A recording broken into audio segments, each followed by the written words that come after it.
of our kindergarten drawings look alike. I wasn't an ingenue. I wasn't drawing like I draw now in kindergarten.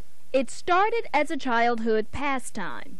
I just kept practicing and kept doing it. And more than 30 years later, his work adorns the walls of homes across the country and around the world. Admirers cite his intense use of color as the draw to collecting his work. My pieces generally never take over 78 hours to produce. I usually work on multiples at one time. But usually I have a real short attention span, so I can't work on something too long. His name is Larry O'Neill Brown, Jr. He's known as Larry Poncho Brown, or simply Poncho. My dad also gave me a nickname Poncho because it was a show that used to be the Cisco Kid. He had a sidekick named Poncho. This one is from the 70s. This is when I used to sign my work as Larry O. Brown, Jr. Remember that name? Poncho's father was the model for earlier work and also the artist inspiration. My dad was really the driving force of me starting into art. Being in that kind of environment, you can't help but absorb it. I saw it in Poncho, but I didn't push it on him. I just gave him paper and gave him pencils, and he imitated what I was doing. Poncho's dad, Larry O'Neill Brown Sr., is also an artist. These are his latest pieces of work. I paint half the year, and I coach wrestling the other half the year. Unlike his son, Larry Sr. did not pursue the craft for a living. We weren't accepted in all circles, and especially museums. So he chose to become a printer and a teacher instead.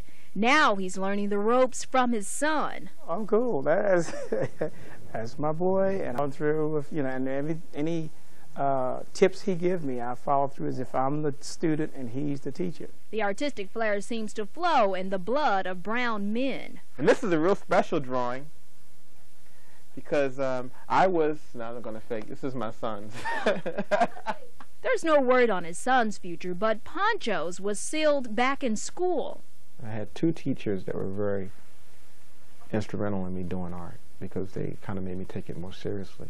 One was David Humphreys at Garrison Middle School, and one was Chanel Alford at Carver.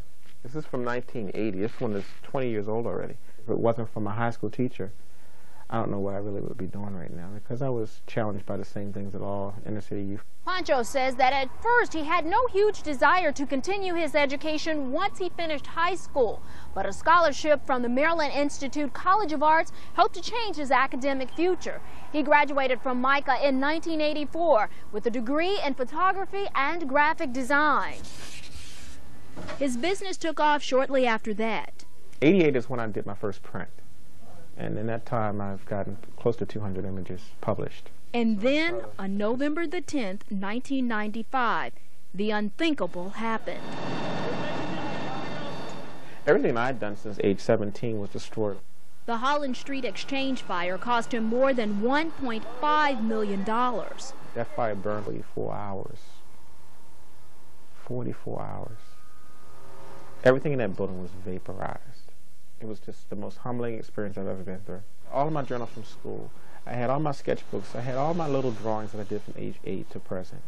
I had all of my transparencies, I had all of my databases, I had all of my slides, I had all of my equipment. All of my originals were stored there. It was one of the only pieces that escaped the fire because they were at the printer when the fire happened. It was the beginning of his Perseverance series. He was new because I felt totally naked after this. I didn't feel like I lost any of my strength, so that's why I made him very muscular. It's been 5 years since that fire. Poncho says he's stronger than before, broadening his horizons artistically and business-wise. Right now, I represent my own work, I publish my own work, and I distribute my own work. Works that are making the Baltimore native the talk of the art world. 10 years ago, I didn't know I would be here. Shannon Powell, Fox 45, News at 10.